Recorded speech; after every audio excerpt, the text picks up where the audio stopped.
Hi, I'm Vanessa, Hi, I'm Jacinta. and this is Strange Colony Podcast. Whoop whoop. I had to throw my own little thing in there. Yep. Make it a I just thing. mime.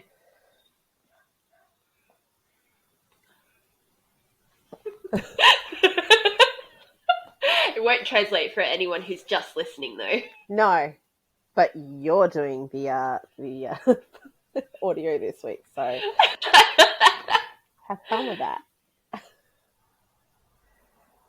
Yay! So in this episode, we are jumping back into the Kelly gang. Splush. Sploosh. I decided I will introduce you to the rest of the Kelly gang. Steve Hart, Joe Byrne, and Aaron Sherritt gets some mention. He's not typically known as a gang member, but he is a bit of a player. Okay, but I've got to say, between the other two, you've got heartburn.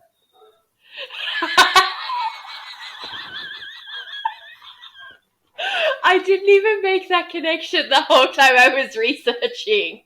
Look at you being all serious and ish. I take this story very seriously. I just get in the zone. I have like blinkers on. Tunnel vision. Yeah, all of that. Right, so heartburn and Sherritt, got it. I'm going to die every time you say that. I will say it frequently then. You put me in an early grave.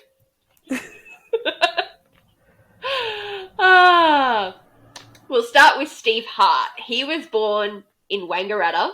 He's another Irish lad. Parents are immigrants, all that sort of shit.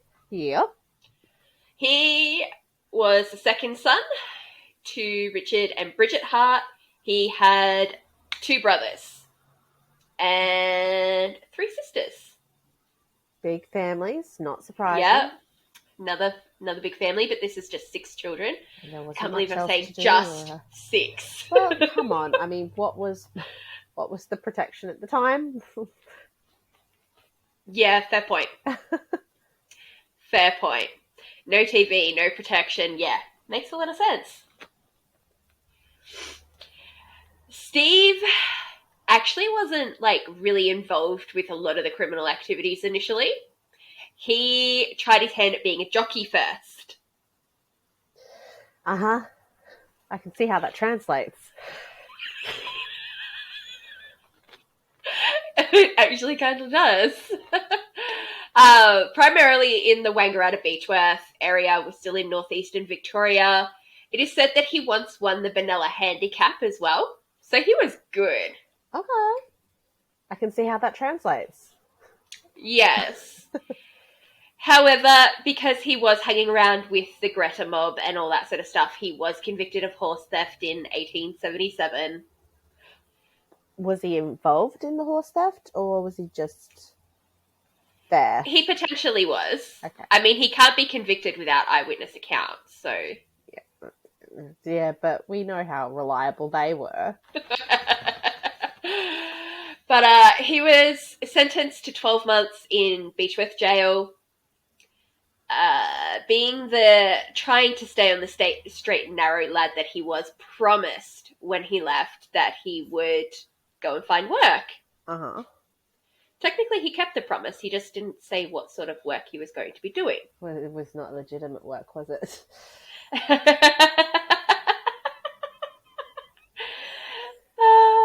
No. Okay. He definitely didn't go back to being a jockey.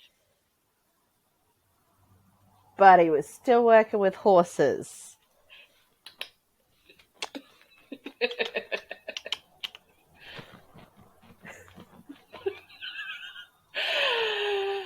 Next on our list is Joe Byrne. Mm-hmm. He was born in Woolshed, which is just outside of Beechworth. I only know about the Adelaide pub club. I know of the Woolshed Falls. Okay. It's very popular to go in summer. Okay. And he was born there in 1856, so he is the same age as Ned. Right. His parents were also Irish immigrants. Yeah. Beechworth is also really well known for like gold mining. They are a gold rush town. Right. So like Ballarat style gold rush? Yeah. Yeah. Yeah. Absolutely. Mm-hmm. His mother was actually an Irish famine girl. Oh, okay. So this is at the same time as like the Irish famine, and so poor girls, orphaned girls, and all that sort of stuff would get sent over to Australia to go to working houses, work as servants, and things like that. Right. Yeah. Rough times. Yeah. Oh, so rough. So rough. His parents actually did quite well, and he received a Catholic education. And yet still. Yeah. He actually finished school, which back then finishing school was 5th grade. Yep. Or at least that was for him anyway. But yeah, he was really good at school too. Like regularly a top student. Oh, and such wasted potential. His best friend was Aaron Sherritt. Right. So they are childhood friends. Right. Joe, he started to go downhill after his father passed away. Right. He started to act out because it was around the same time he finished school, all that sort of stuff. And because there was a big Chinese population in Beechworth at the time, he would go hang out with them and like pan for gold and things like that. And they taught him how to speak Cantonese and how to smoke opium. Okay, fair enough.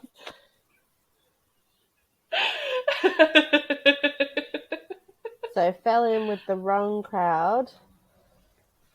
Because he was being rebellious kid after Daddy's death. Okay. Yeah. So the next one is Aaron Sherritt. He was actually born in Prahran, which is a suburb of Melbourne. Okay. In 1854. So he's a couple of years older. Right. And he's the eldest of 13 children to John and Agnes Ann. Holy dooly. 13. 13. Okay, that makes even me cringe. Damn. I was wondering what number would finally... I reckon probably 9 upwards. My state premier would love you. No, he wouldn't. Fair. I'm too gay for him.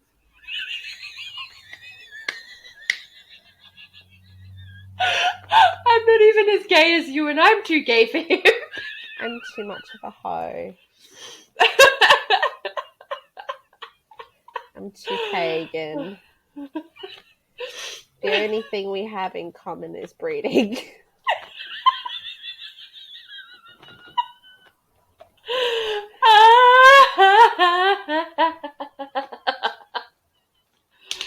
Oh, wow. So Aaron Sherritt's formative years were spent in Woolshed. They moved up to the Beechworth area pretty early in his life. Yeah. And he and Joe got into trouble on the reg. I got distracted by a butterfly. I know, it always happens. You and flutterbys. They're so pretty. Sorry. Try that again. Joe Byrne and Aaron Sherritt would regularly get themselves into trouble. Right. And they were constantly on the police radar. Okay. So they had their own thing with the police anyway. Yeah. They started young as well, and just later met the Kelly boys, and that's of course a recipe for like meets all sorts. like. Yeah. Joe's first charge was in 1871 for illegal use of a horse. Yeah. Punishment was 20 shillings or jail time. So jail time it was? Yeah. It was just a short stay, like a month or so. Yeah. After that, both boys were convicted of stealing a bullock. They did. Yeah. For those of us who aren't familiar. Actually, should have looked this up first. Not Sandra. A male domestic bovine animal that has been castrated and is raised for beef. A male domestic bovine animal that has been castrated and raised for beef. Yes. Okay. A boy cow that's been neutered. And is nom-noms. Yes. Steak. That's what a bullock is. Nom-nom moo. Got it. Yes. They did 6 months jail time for that theft. And it's during this stint that they met James Kelly. A couple of years after that is when Joe met Dan, and that was when James was in lockup. But they all became fast friends. Can't imagine why. No idea. It's up for debate whether Aaron was actually a fully fledged member of the gang when the gang formed, or whether he was just a major supporter. It's said that the Kelly boys actually tried to tell him, like, you don't want this life. Fair. Yeah. And he was never involved in all the major crimes. Okay. So, he at least stayed out of, like, major trouble. Now that you know everybody, or the major players. We've all been introduced. Yeah. We are still in 1877. The Fitzpatrick incident has just happened. Yes. There's a £100 bounty on the boys' heads. So Ned and Dan. Yep. Ned, Dan, and Joe are hiding out in the bush. Steve comes out and joins the party too. Yep. Party. Bush stuff. Anywho. Dan found an abandoned gold diggings at Bullock Creek in the Wombat Ranges. And they, for the sake of money and not drawing attention to themselves, they worked the diggings, they sluiced for gold, and they distilled their own whiskey. I've got to draw us back to they found an abandoned gold what? Diggings. They found an abandoned gold diggings. Yes. At Bullock Creek. At Bullock Creek. In the Wombat Ranges. That has to be like one of the most Australian sentences ever uttered.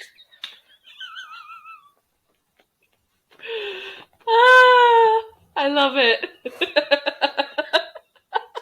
It almost makes me want to be like go all ochre. Oh yeah. You know.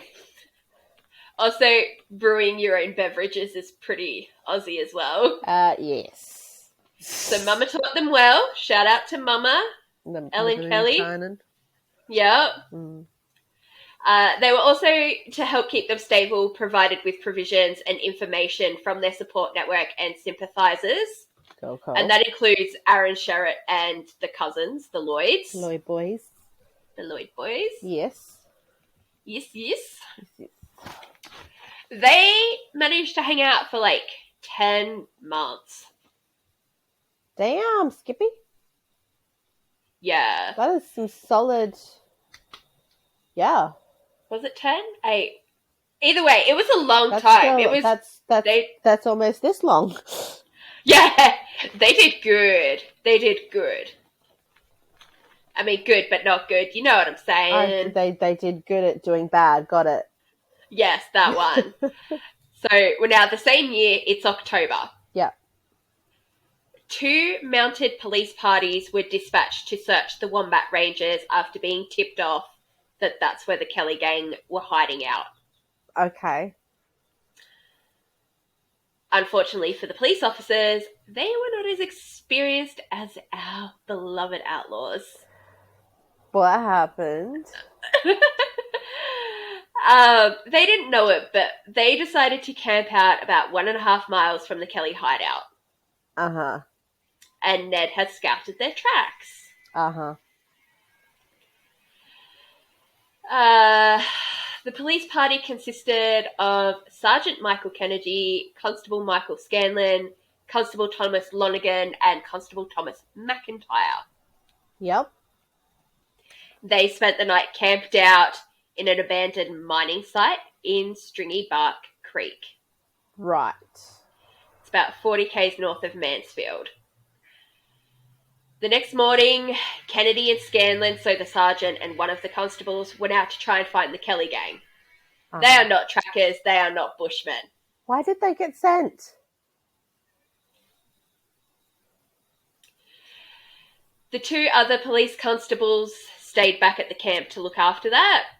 Later that day, around 5 p.m., the Kelly gang sprung up from behind the bushes. They'd been hiding out. They'd been there all day, scoping them, seeing what's happening, waiting for a chance. Yes. They demanded that the policemen to raise their arms, like surrender, all that sort of stuff. Mm.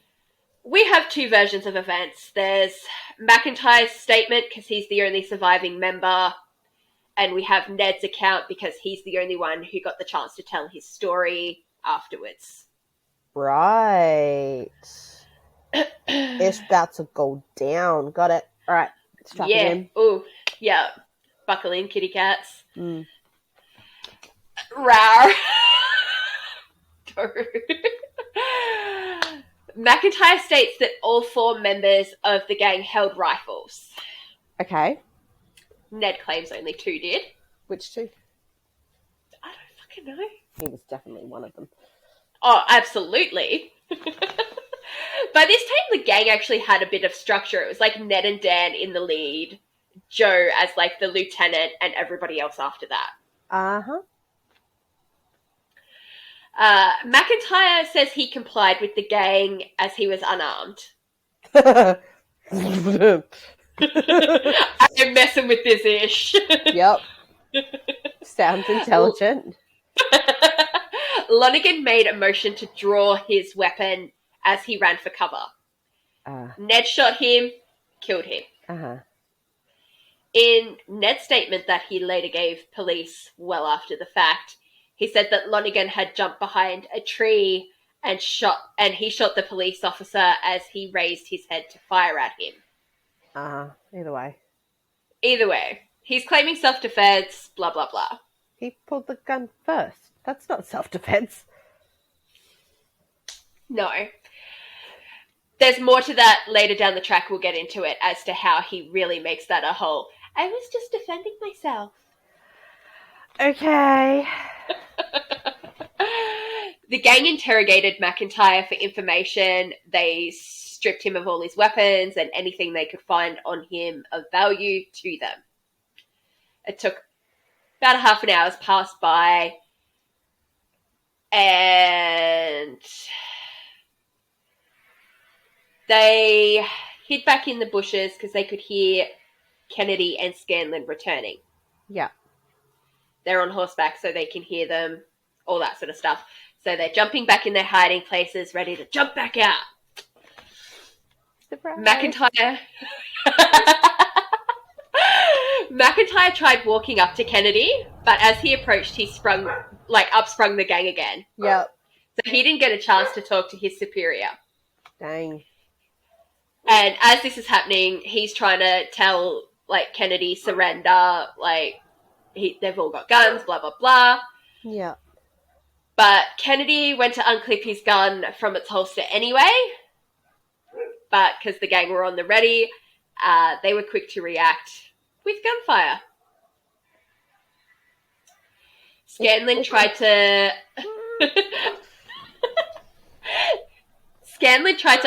unsling his rifle, but was shot in the process. Why?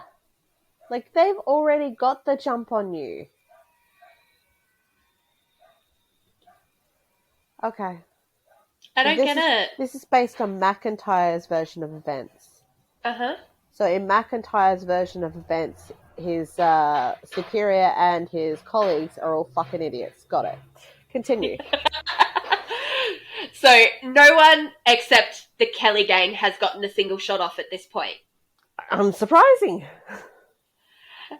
Ned still claimed that Scanlon fired at him, and that's why he shot. Couldn't they tell if the weapon had been used? Before the days of forensics, honey. Oh, so you couldn't... There was not... Oh, okay. Yeah. Scanlon didn't survive his wound either. Everybody died. Everybody died, except Kennedy and McIntyre at this point. Right. So we have Sergeant and one constable left. Yeah. But our Sergeant has been shot. Yeah. But not fatally wounded. Yeah. According to McIntyre, Kennedy then surrendered after dismounting. He wasn't trying to shoot, but the gang kept firing at him as if he were shooting. Okay. In Ned's version of events, Kennedy dismounted and jumped behind a tree and was firing shots at them. And during the shootout, McIntyre managed to get Kennedy's horse and get away. Either way, a shootout happened. McIntyre got away. Yep. And again, are we leaning on the police officer's side here? I don't think any party is telling the truth about really anything, to be honest. Okay. I do believe they were searching for the Kellys, but I think they were prepared to take them dead or alive. Yeah. Anyway, and I'm not entirely sure who I believe who fired first. I'm inclined to believe McIntyre because McIntyre's version of events doesn't actually paint his colleagues in any nice light at all. They are bimbos. They had weapons pointed at them and got told to surrender, and they tried to draw their weapons.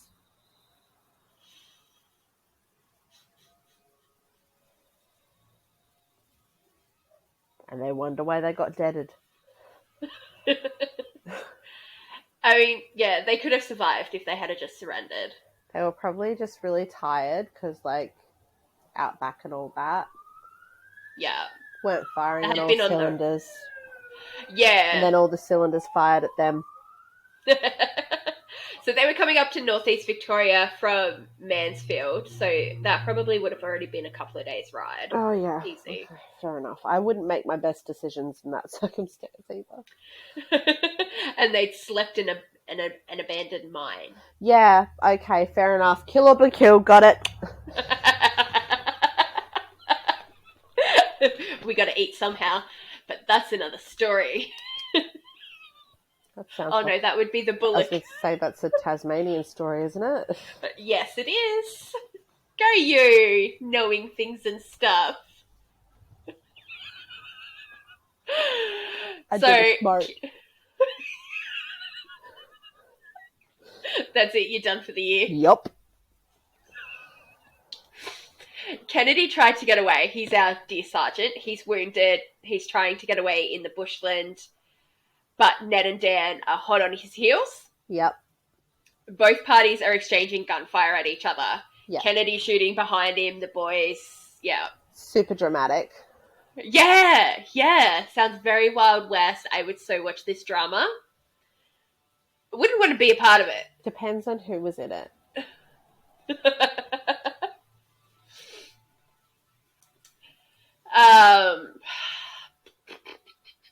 Ned landed a shot on Kennedy's side. Yeah. Which... all over Red Rover. Yeah, that'll floor ya, honestly. He then turned around to face Ned, and he was shot again with a shotgun, very close range, in the chest. Why would you not go for the face? You're done with it. Shotguns, though, I believe, somebody, tell me if I'm wrong or right, I believe shotguns shoot pellets. They do. Yeah. They have a spray. So, yeah, but at close range, like, that's not going to spray very much. No. You go for the chest, you're going to hit, like, vitals. Yeah. I just think that headshot's more effective, and if you're that close, you can get one off. Yeah, true. But Ned didn't realise that Kennedy had dropped his revolver and was actually turning to surrender. Oops. And this is actually an admission by Ned. Oops. Yeah.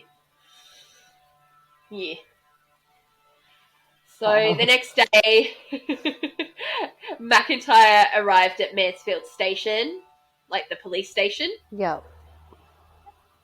And after he gave his statement, they sent another party out to go search of the bodies of the dead officers. Yep. They found Lonergan and Scanlon easy enough because they were still around the campsite. But it took 4 days to locate the sergeant. Whew. And, of course, no bodies bore any remains of any personal items of value or any weapons or anything, or ammo. I mean, you've already killed them. You may as well take their shit. Exactly. Like, to this day, you kill it, you loot the corpse. You gotta loot the corpse. Exactly. That's the way it is in video games. That's why I said loot the corpse. Because I played too many. And also not enough. I miss gaming. I really miss gaming. Me too. I have not made enough time for hobbies lately. Relatable. I mean, apart from this, obviously. You know. Yeah. So after this event, there was an inquest into the death of the police officers. Mm-hmm. And yeah, McIntyre's statement was given straight away when he got to Mansfield. But Kelly, Ned, he didn't get the chance to give his because obviously he's not surrendering. Just screw that. It's worse now. Yeah. So there's two letters, the Cameron letter and the Jerilderie letter. The Cameron letter is stated that because it was sent to a local MLP of the last name Cameron. Both of these, Ned gives accounts for a couple of different events that have happened, and this is how his statements were formed. Right, so he's just mailed them like, dude, this didn't go down the way they say. Exactly. But the courts didn't believe either account, not McIntyre's and not Ned's. That's reasonable. So, no real decision sort of really was made about that. Okay. So, he's not in trouble then? I guess not. Not at this point. Okay. Ned also claimed in the letter, though, and I think this one was in the Cameron letter, like, dude even went to, like, an MLP. Like, that's the equivalent of going to your local MP now. Yeah. Because he thought dude was going to be sympathetic to him. Like, let's get the government involved. Yep. He stated that the police weren't going to bother arresting him. He'd heard rumours. Right. There was a lot of chatter. They were going to kill him. Too, so, yeah. Yeah. They weren't going to give him a chance to surrender. And he also said that upon scouting them, they say, according to the Kelly gang, they had too many arms and ammunition for a simple arrest. They were overarmed. Yeah. And that's what he is using to justify his actions in regards to his self-defense. Defense? Yeah. Self-defense. Yeah, makes sense. Does. So McIntyre, of course, disagrees with all of this and says they were not overarmed. There was no, we were not excessively armed. We weren't going to kill him. We're the good guys. He also says they were not given sufficient chance to surrender. Mm. And given that he got away, I would argue that, yeah. yeah. So, the courts are still undecided, but as a result of the shootout, a bounty of £8,000 was placed on the entirety of the Kelly gang.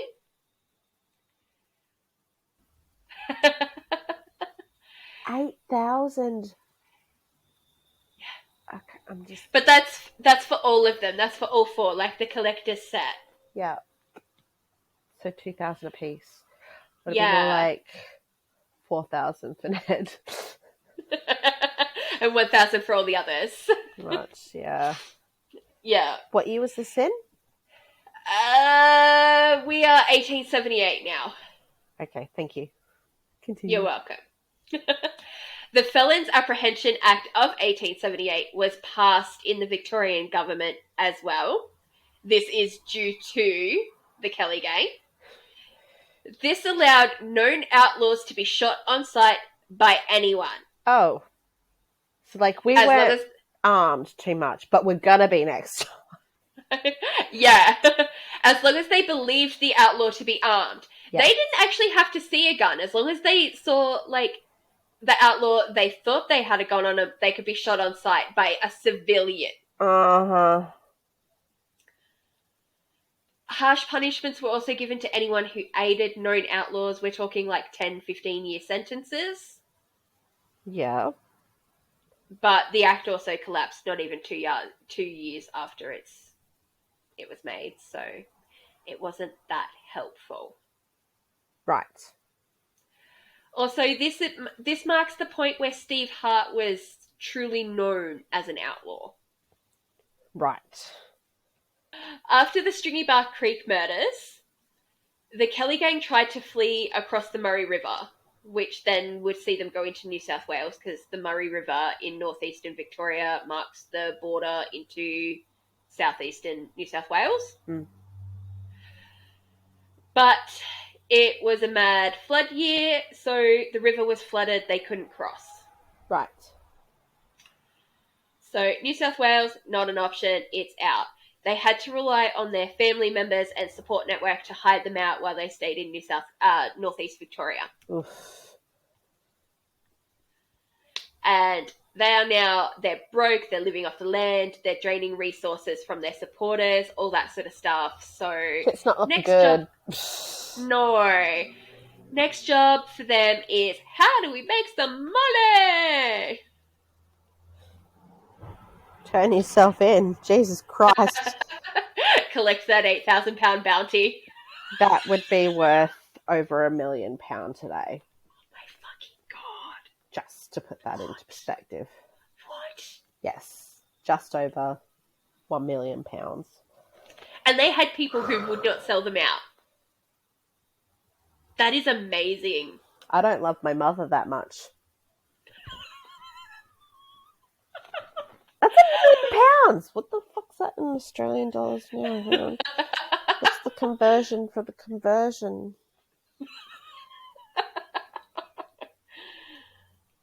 Tell me, I need to know. Well, considering it's 1.75 Australian dollars for every freaking pound.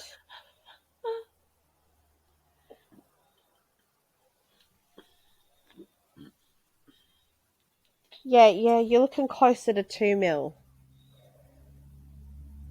Because it was over £1 million. And it's 1.75 conversion rate. So 1 million would be 1.75 million. And then the extra. Woof.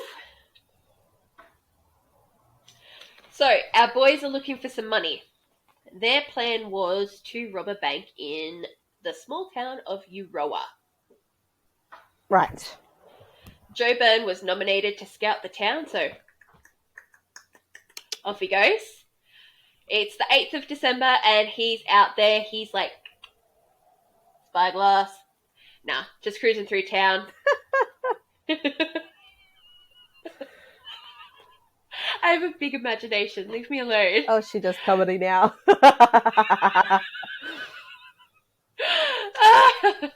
So So yeah, he's scoping out the town, just seeing what's there, what police force is there, what are people's habits, all that sort of stuff, like general movements. Yep.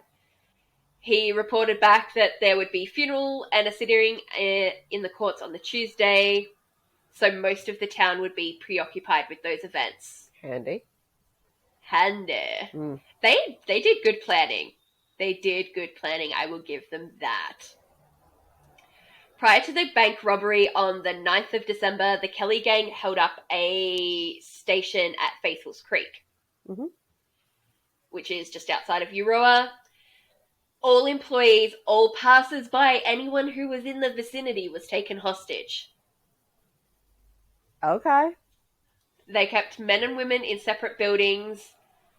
One hostage, who was actually a hawker, gave the gang new clothes to wear so that they weren't like all grubby bushman looking. Yeah. And could like blend into the town. Yeah. Some people have some things to say that maybe some of these hostages were sympathizers, Kelly gang supporters, all that sort of stuff. They knew what was going to happen and they were technically a part of the plan. Okay. They were like your equivalent of a magician's plant. Yeah. The behind the scenes. Yeah. The next day, Dan was on guard duty of the hostages. The rest of the Kelly gang, they go out and they go ruin all the telegraph wires. They completely disconnect Euroa from other towns. Okay. No communication in or out. This is why they took everybody who was nearby hostages as well. That way, no one can get any information. They can't get help from outside places.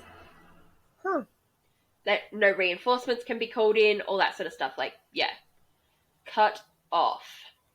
Right, so they've essentially taken the town hostage.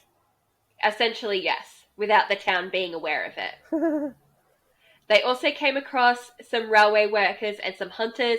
They took them back with them too, so that they could not alert the town that the Kelly gang was nearby. Yoink. Yeah. So, yeah. Location hidden, everything's under wraps. They've been there for a couple of days. No one knows what's about to happen, and they're about to drop shit. Yep. So after this, it was Joe's turn to guard the hostages, and all the other gang members went to Euroa. It's just after 4 p.m. They're walking into the bank. They held up the bank manager's quarters as well as the bank itself, because this is back in the days of whoever like runs the place. They have like living quarters out the back or to the side of the establishment as well. So, and they've held up all the staff as well. We're talking servants, anyone who is married to or a child of who's in the vicinity. They're all at gunpoint, all that sort of stuff. Okay. They emptied the bank. Well, I mean, emptied it. There's Gold. no point of not emptying it if you go to that much trouble. Yeah. So they take all the money, they take all the gold, they take documents of any value, so like deeds, land titles, all that sort of stuff. Yeah. And it totaled £2,260 worth of shit they took. See, they should have just turned... Which one didn't they like the most? Frank. No, not Frank. Hart. Steve. If they turned him in, it would have been about the same. Close to. So, after the bank robbery, they took all the members from the staff and everyone from the bank back to Faithful's Creek to join the other hostages. Why not? Yep. It's said that the gang just held them there for a while and, like, performed for them or whatever. I honestly don't see that happening. Like, why the fuck would you? Because it was Ned's lifelong dream to be on Broadway. Given his showboating, there might be something there. Yes, well, you know what happens when charismatic men don't get accepted into arts. You've watched way too much true crime. Or is that just Austrian wannabe artists? You're getting oddly specific. Hitler. Ah, yes. Yes, indeed. He got turned down from art school. And got into politics. Yep. By burning down a government building and doing jail time. Can't get into him that way anymore. I wonder why. God. So the gang left Faithful's Creek that evening around 8:30 p.m. But they left a warning with their captives. Stay where you are for 3 hours or there will be reprisals. How would It's the they know? equivalent- Like, you're going in one direction. How would you know if they went in the other? You wouldn't. And I think it's the equivalent of, you know, when you are watching a movie and you see someone be mugged at gunpoint and they get told to, like, lay down, close your eyes, count to 100? Well, Now all I'm they make thinking their is getaway. Clueless. This is a liar. It's like a really important designer. One. Two. You whine perfectly, just say. I've had a lot of practice at whining. Oh, wow. Proud moment.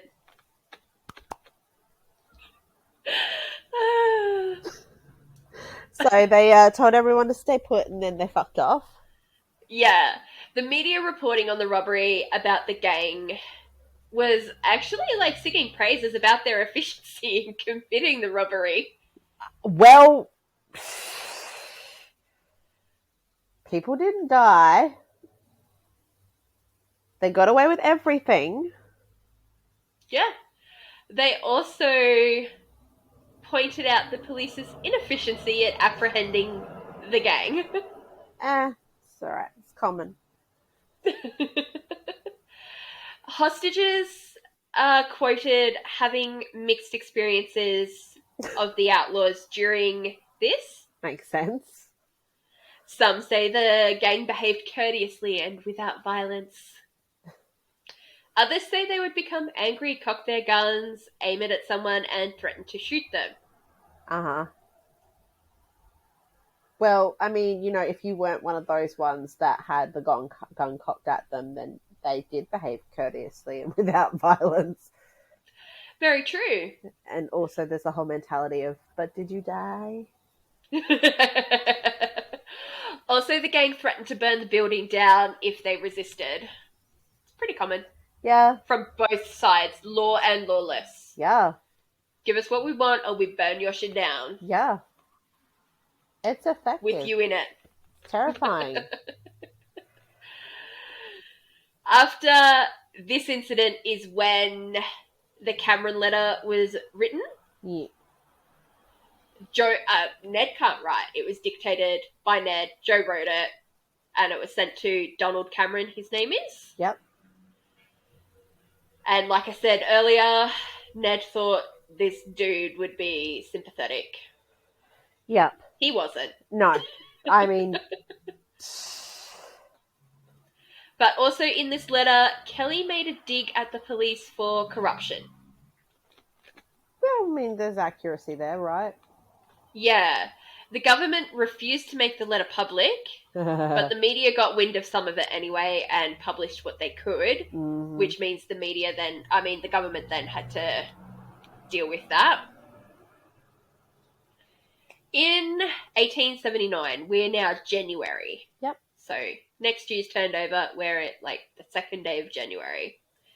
The police get warrants to apprehend presumed allies of the Kelly gang. So many people were arrested and held in custody. Like, we're talking over 30 people. They just want them now. Yeah. Some places I read said like hundreds of people. Some places were like, 30 or 40 people. Yeah, so somewhere between 40 and 200. There's your number. Yep. I doubt they would have had enough cells to hold 200 people, to be honest. You have to arrest them all at once. That's true. But they were generally held for like 4 to 6 weeks. Oof. So about a month and a half, and after about that time, a third of them were released. Right. At least. Due to lack of evidence. Sure. There were those in the numbers that the police knew were close to the Kelly gang. They were struggling to prove it, but they knew. And their custody kept on getting renewed weekly because they would have to appeal to the courts to keep holding on to them. Yeah. Because they didn't have the evidence there. And that went on for like 3 or 4 months. No fucking evidence being held for that long. Yeah, I'm not surprised at this point. The police kept on rolling into court saying that they're just not speaking due to fear of repercussions from the Kelly gang, all that sort of stuff. Which may have been true, but they're probably still not going to speak. Yeah.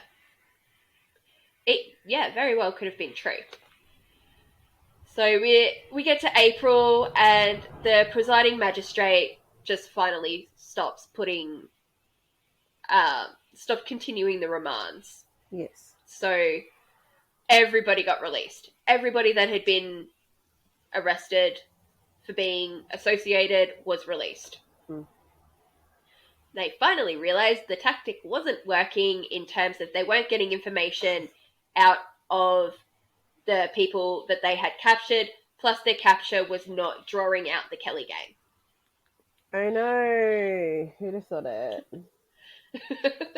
It's also said that it's possible that it swayed public opinion in the favor of the outlaws. Possible? Some sources were saying that it did, and some sources were saying that it didn't. Like, it's not likely that people were like siding with the criminals and all that sort of stuff. And I'm like, convict station. I was going to say, this is Australia. And given that because the Kelly gang dispersed their wealth, they had that whole Robin Hood vibe to them. Yes. And Ned was smart enough to also pull politics into it in his letters. Uh-huh. About the banks, like, taking everything from the families and all that sort of stuff and leaving everyone broken and impoverished. And uh-huh. Yeah. He did, yeah.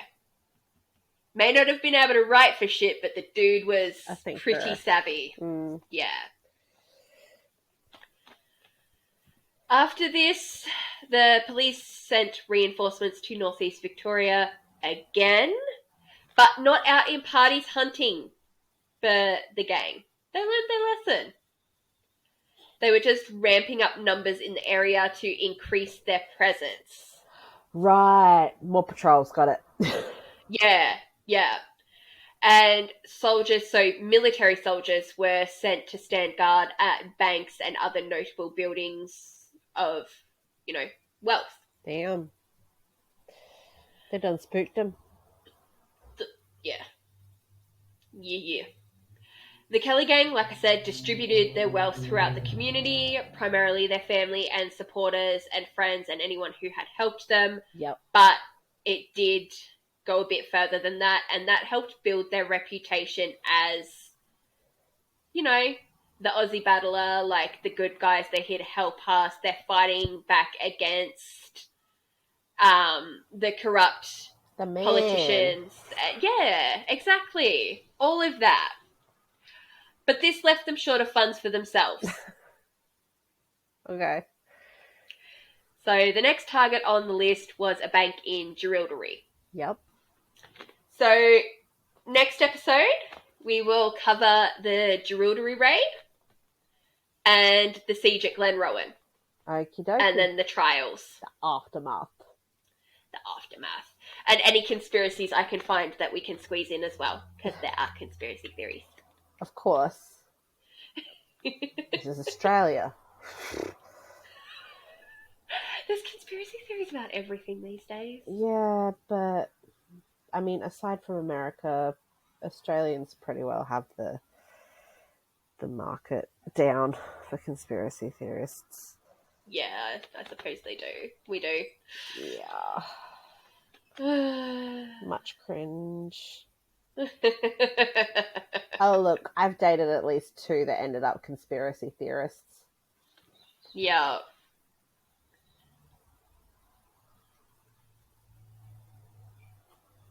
I don't think I've dated. Oh, no.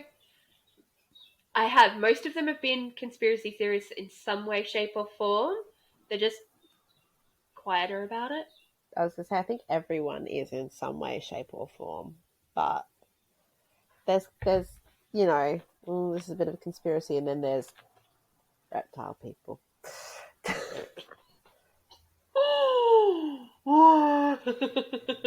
So,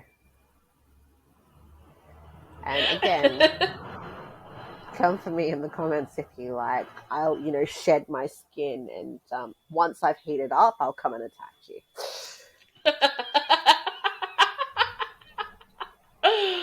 Oh, he really, really, really is a special person. I wasn't even specifically talking about that one, but he's not the only one who's mentioned it to me, but I know which one you're talking about. Which other one has? Oh, look. I get a few messages here and there, okay? Reddit's a hell of a place. Oh, man. Oddly, so is Instagram. But, you know what, though? That one would love the fact that that was who you thought of immediately. Yeah, let's not tell him that. Ever. Oh, he's not going to watch our podcast. Oh, yeah. Yeah, that's so true. Thank fuck.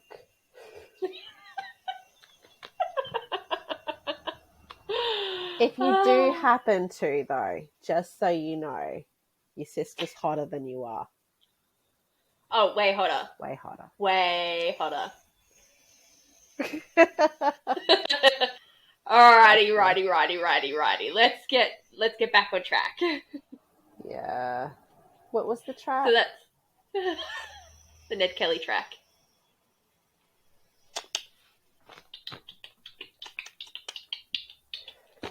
Now we've got and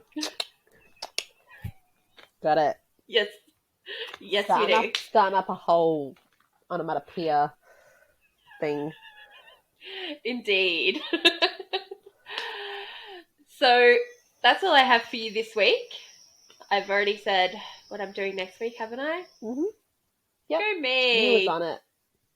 Organised and ish. If you would like to get conspiracy theories. Yes, I remember. Sorry, you were going to do the outro. If you would like to get in touch with us, you can hit us up over on Instagram at Strange Colony 2.0, or get to us on email at strangecolony@gmail.com. I want to think real hard about it this week. I know. I'm like, what's our Gmail again? Also, we keep forgetting. It's a word. Yeah. We keep forgetting. We have a Twitter account. Oh, yeah. We have Twitter. Yes. Come find us on Twitter. What's our Twitter? At Strange Colony. Literally, that's it. Oh, look. Yay. I just had to look it up.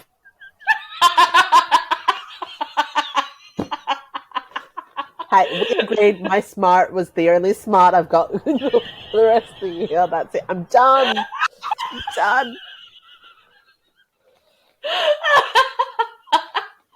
So, at least you remembered we have a Twitter. In case anyone missed that, Instagram at Strange Colony 2.0, Twitter at Strange Colony, or our email address is strangecolony@gmail.com. I love you. Bye-bye. I love you. Bye-bye.